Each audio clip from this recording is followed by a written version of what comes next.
بسم اللہ الرحمن الرحیم نحمدہ ونصلی ونسلم علی رسولہ الکریم وعلی آلہ طیبین واصحابہ الطاہرین اما بعد۔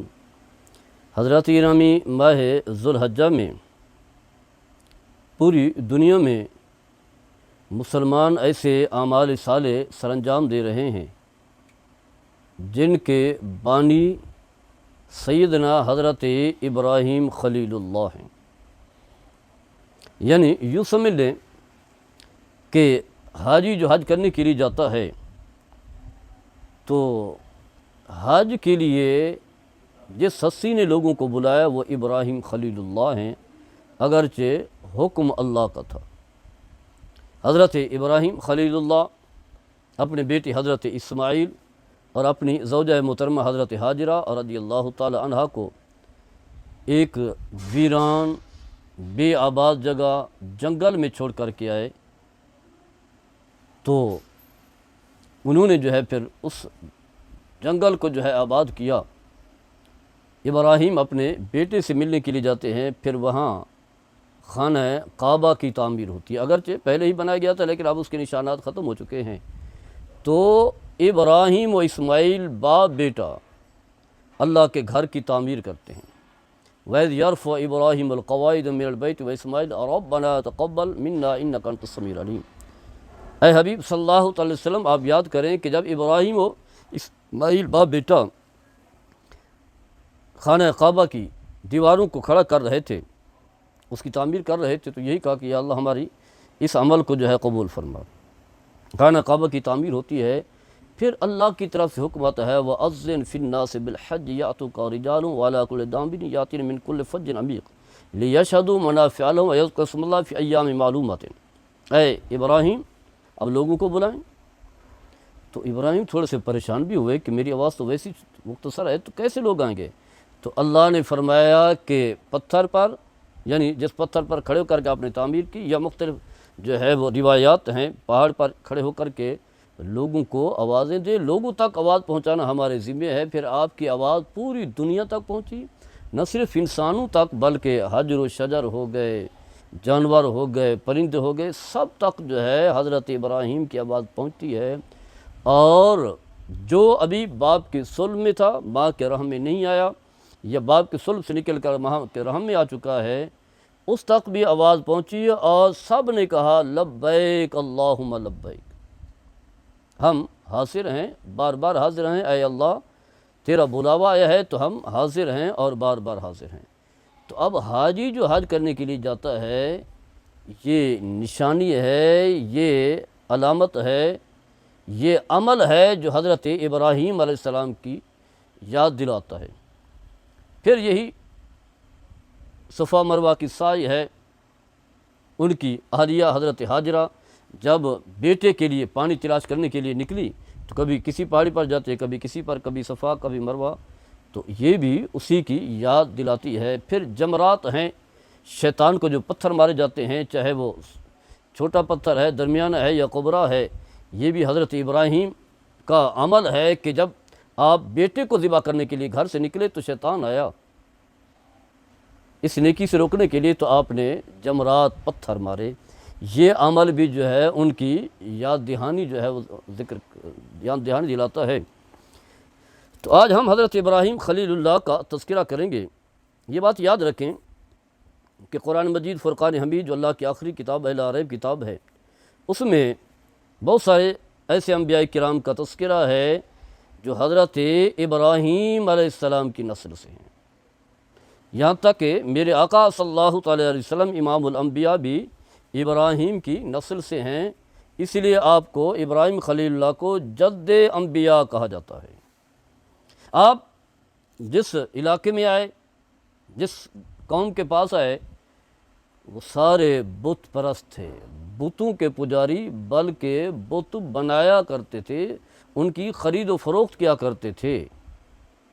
تو حضرت ابراہیم علیہ السلام کے رشتہ دار ہو گئے، خاندان کے لوگ ہو گئے، برادری کے لوگ، قبیلے کے لوگ، لیکن کیونکہ آپ خلیل اللہ ہیں، اللہ کے دوست ہیں، اتنا تعلق ہے، تو آپ نے پھر توحید کا پیغام جو ہے پہنچایا۔ واضح ہے مشکلات کا سامنا کرنا پڑا، اور پھر اپنے کئی وسائل استعمال کیے۔ کوئی ستاروں کا پجاری ہے تو اس کا تذکرہ کر کے، کوئی چاند کا پجاری ہے، کوئی سورج کا پجاری ہے، تو بتایا کہ یہ تو خود ہی اپنا وجود برقرار نہیں رکھ سکتے۔ سورج نکلتا ہے ختم ہو جاتا ہے، روشنی اس کی ختم ہو جاتی ہے، چاند نکلتا ہے روشنی ختم ہو جاتی ہے، اندھیرا چھا جاتا ہے، ستارے نکلتے ہیں روشنی دیتے ہیں، اس کے بعد جو ہے ان کی روشنی بھی ختم ہو جاتی ہے، اندھیرا چھا جاتا ہے۔ تو یہ کیسے تمہارے خدا ہو سکتے ہیں؟ تم کیسے ان کی عبادت کرتے ہو؟ اس انداز سے۔ اور پھر اس دور کا جو ایک ظالم حکمران تھا، کافر یعنی نمرود، وہ بھی لوگوں کو کہہ رہا تھا کہ میری عبادت کریں، میں ہی تمہارا خدا ہوں۔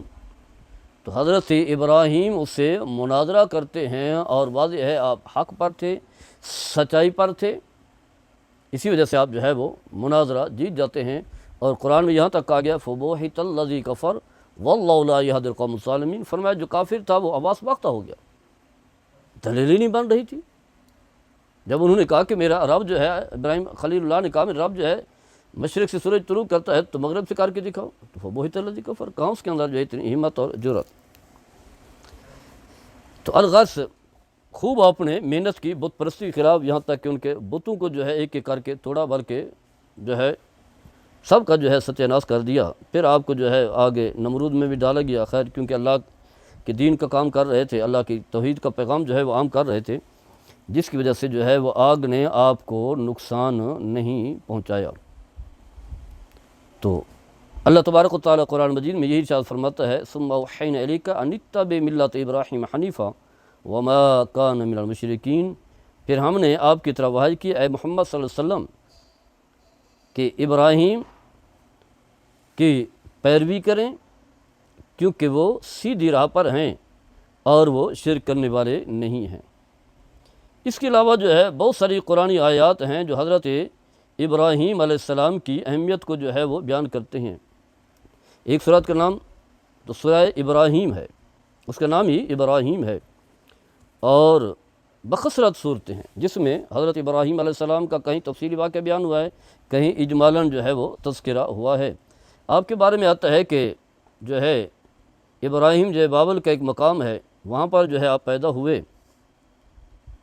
اور پھر جو ہے جب بڑے ہوئے تو دیکھا کہ بت پرستی میں لوگ مبتلا ہیں، پھر بت پرستی کے خلاف جو ہے آپ نے اللہ کا پیغام پہنچایا۔ قرآن کریم میں اللہ تبارک و تعالیٰ ان کی بہت ساری صفات جو ہے بیان کی ہیں، کہیں فرمایا کہ رشدہ، کہیں فرمایا قلب سلیم کے مالک ہیں، کہیں فرمایا کہ خلیل اللہ ہیں،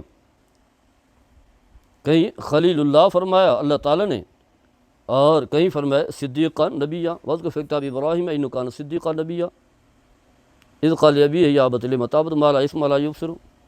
تو یہ تذکرہ، اس کے علاوہ جو ہے بہت ساری آیات ہیں جو اللہ تبارک و تعالیٰ نے حضرت ابراہیم علیہ السلام کے بارے میں جو ہے بیان کی ہیں۔ پوری دنیا میں یعنی چاہے عیسائی ہوں یا یہودی ہوں یا مسلمان ہوں، جو بھی اہل کتاب ہوں یا مسلمان ہوں، سارے جو ہے حضرت ابراہیم علیہ السلام کو احترام کی نگاہ سے دیکھتے ہیں، کیونکہ وہ سارے انبیاء کرام کے جو ہے وہ بڑے ہیں، چاہے وہ حضرت عیسیٰ علیہ السلام ہوں، عیسائی جو ہے جو انہیں مانتے ہیں، حضرت موسیٰ علیہ السلام ہوں، یہودی انہیں مانتے ہیں، اور پھر امت محمدیہ ہو صلی اللہ تعالی وسلم، یہ سب جو ہے انہی کی اولاد میں سے ہے، اور سب نے وہی پیغام دیا جو حضرت ابراہیم خلیل اللہ پیغام لے کر کے آئے تھے۔ پھر ہم دیکھتے ہیں کہ یہ قربانی کا موقع بھی ہے، اللہ نے کہا کہ ابراہیم اپنی پسندیدہ چیز جو ہے میرے راہ میں جو ہے قربان کریں، تو اللہ تعالیٰ نے بڑی دعاؤں کے بعد جو ہے اسماعیل عطا فرمایا تھا بڑھاپے میں۔